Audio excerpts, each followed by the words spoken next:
You want to tell me your version of the events without any drama? I had texted a mass text. Whatever. He came over. He came over, and I noticed that he was inebriated. He was acting weirdly. I'm trying to figure out how to get him to leave. So after 20 minutes, I said to him, I have to get up very early. I forgot I have a meeting at 6 a.m. And as I got up, my dog's out of the kitchen. They have a basket right by the kitchen towards the front door. And as I got up to let him out, I said, hey, please don't step on my dog. I got up to open the door to let him out, and that's when I heard the screaming. Well, no. Miss Severio, let's say instead of an old dog, you had a 6-month-old baby that was crawling around the house. Yes. Whose responsibility do you think it is to take care of the 6-month-old baby? Yours or a guest's? Because you're not suggesting to me that Mr. Parrish purposely stepped on your dog. That's ridiculous. That I wouldn't believe. No, but so the that I wouldn't believe. Right. So I said to myself when I read the complaint and answer in this case, because I have dogs, and I have little dogs, like you do.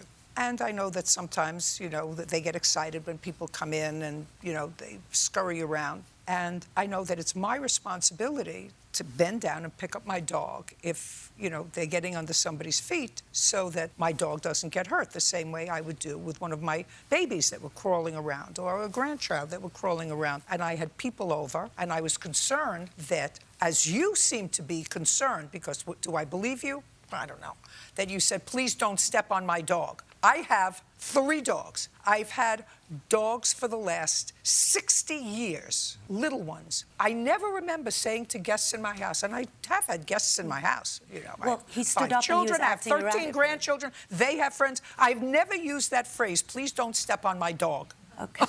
If I see that there are rowdy kids or something, I pick up the dog and I put them someplace where they're out of harm's way. I understand. Or I they kick were the kid out out. of harm's way. They were out of the way. They were asleep. It was late. They were asleep in their basket. And Well, I if they said were that, sleeping in the basket, madam, the dog wouldn't have gotten stepped on. That's If the dog was sleeping in a basket, it wouldn't have gotten stepped on. yeah, it's a soft basket, and he absolutely stepped on the dog. It cost me several $1,000s, and he broke it. Its hips. I have proof here. I don't care. The question is, whose responsibility is it? I don't think it's the defendant's responsibility. A, it is beyond my life's experience to say to a guest in my house, please do not step on my dog. So he can turn up drunk to my house and make me... Just a second. If somebody turns up drunk in my house, I wouldn't let them in. I didn't know until he got there. You have to open... If someone turned up drunk at my house, I wouldn't let them in. I did ask him to leave. No. If someone turned up drunk in my house, I wouldn't let them in. I don't know this guy. I haven't seen this guy in a year and a half. I'm not letting some drunk guy who's just coming from his girlfriend's house into my house for Well, he chat. wasn't staggering around drunk. He was buzzed, and I didn't know how... I don't believe you. Case is dismissed. We're done. Wow. I told you you argue. It's your responsibility. You have a little dog. You have little children. Thanks you take for care of killing them. my dog. I just excuse me, step up.